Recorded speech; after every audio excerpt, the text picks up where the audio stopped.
Well, good morning, good day, greetings to all. We are back at Pacific View Memorial Park, and we're going to visit the grave of actor Edmund Burns. Chances are you've never heard of him. That's what time tends to do to fame. It takes it away. It robs it. More comment on that later. Now, coming from the entrance to the cemetery here, this is the Vista del Mar section. Mr. Edmund Burns is right up here. He was born September 27th, 1892 in Philadelphia, Pennsylvania. He was a silent screen star. He was best known for his films of the silent 20s. He did Birth of a Nation in 1915. That was a film about some unfortunate times. He played the part of a Ku Klux Klan member. He also, this is his grave right here. He's buried with his wife, Ruth. He also did the part, he did acting in Male and Female, which was 1919 silent film, The Shamrock and the Rose, and Ransom. He died in Los Angeles on April 2nd, 1980. He was also renowned for doing The Princess from Hoboken, Made for Love, and After the Fog.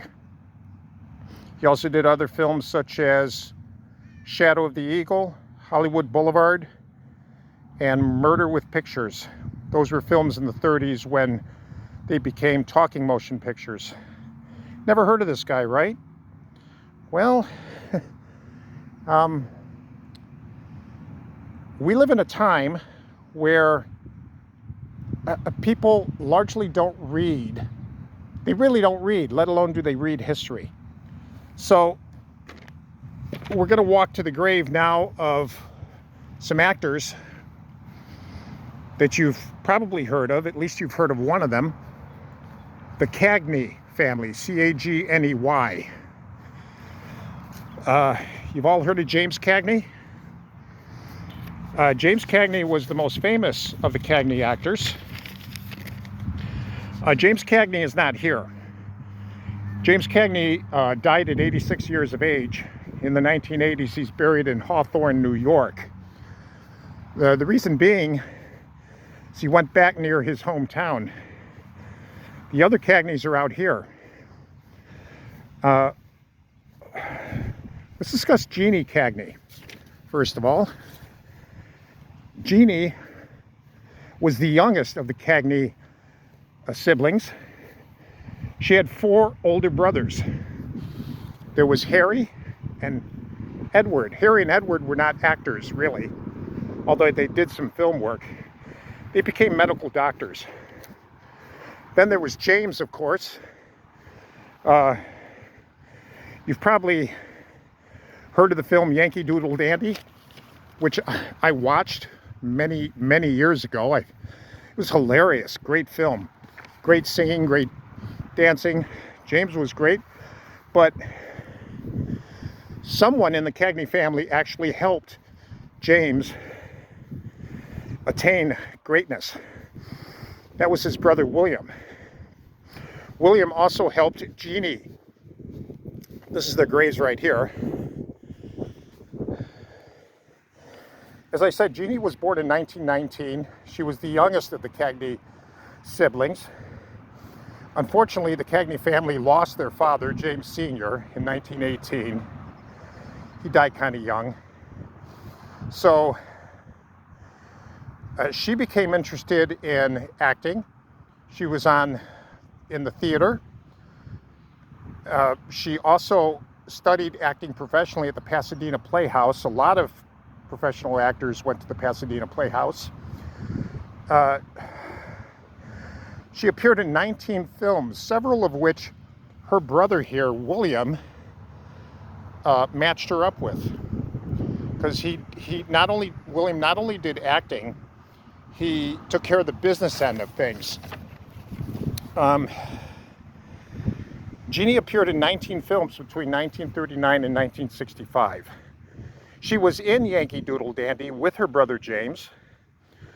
Also with her brother James, she was in the films The Time of Your Life, A Lion is in the Streets, and A Man of a Thousand Faces.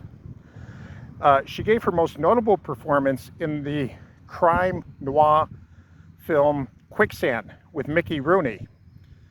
She also did some television work, some radio work. She was married twice. She divorced both times. Her second husband, Morrison, is not here. He's buried in another cemetery. Unfortunately, Jeannie died at 65 years of age from lung cancer here in Newport Beach on December 7th, 1984. So she was the youngest of the Cagneys, besides her father, to have died kind of young. 65 is young to die.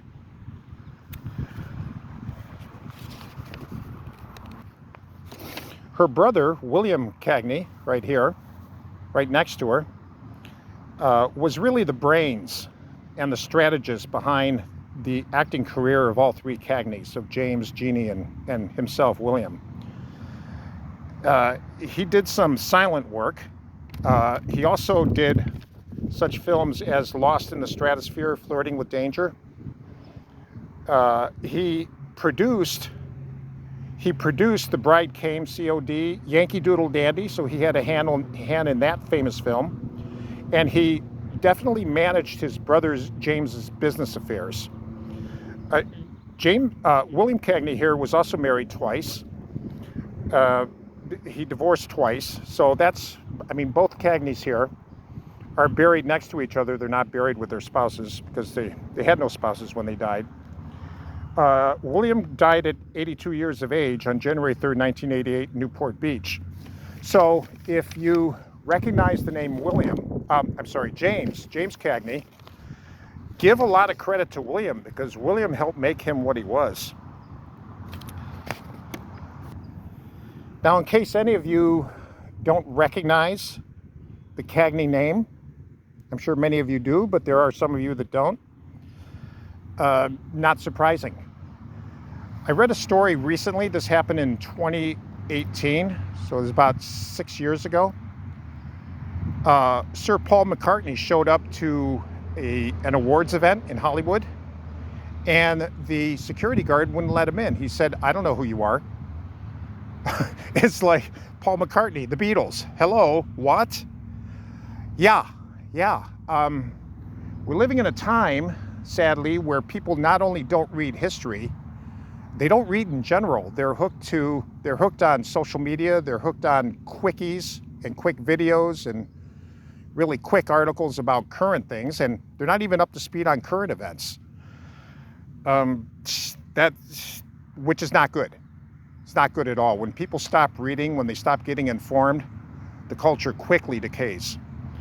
But maybe I can put a little break on that by reintroducing you to the Cagney family. So here they rest, and I certainly hope they're at peace.